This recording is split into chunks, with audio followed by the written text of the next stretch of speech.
exercise is going to be your single leg hip thrust. Now, getting into our position, you're going to need a bench.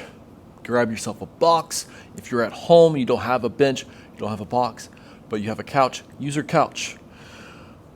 The point is we want to be able to elevate our upper back or shoulders onto something so we have a full range of motion with our hips.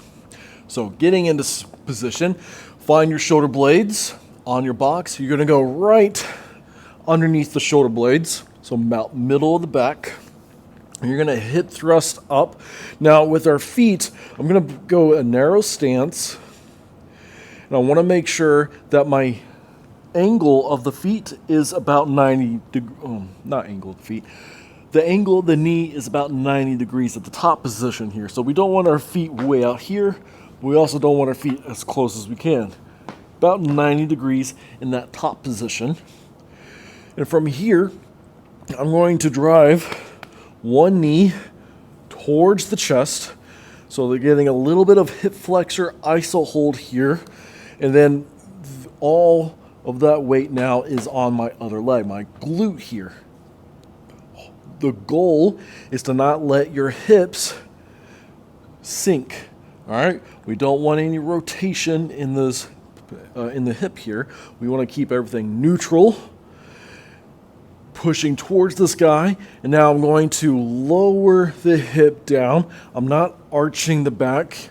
I'm not letting my ribs flare up. I'm keeping everything tight here. I'm going to lower in that hip all the way down and then thrust back up to your top position, squeezing the glutes as best as you can without letting this hip drop. That's just body weight. We can add weight to this exercise. Grab yourself a dumbbell, a kettlebell, sandbag if you have a sandbag. Really any weight, you can prop it on that hip that is doing the work. I'll switch legs for you here. And then now we can load this exercise. One more important note with this exercise is the foot.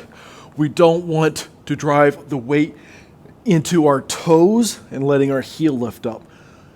Vice versa, we don't want so much weight in the heel and our toes lifting up. Keep the foot flat. Try and keep the weight of that foot throughout the whole foot and not just parts of the foot.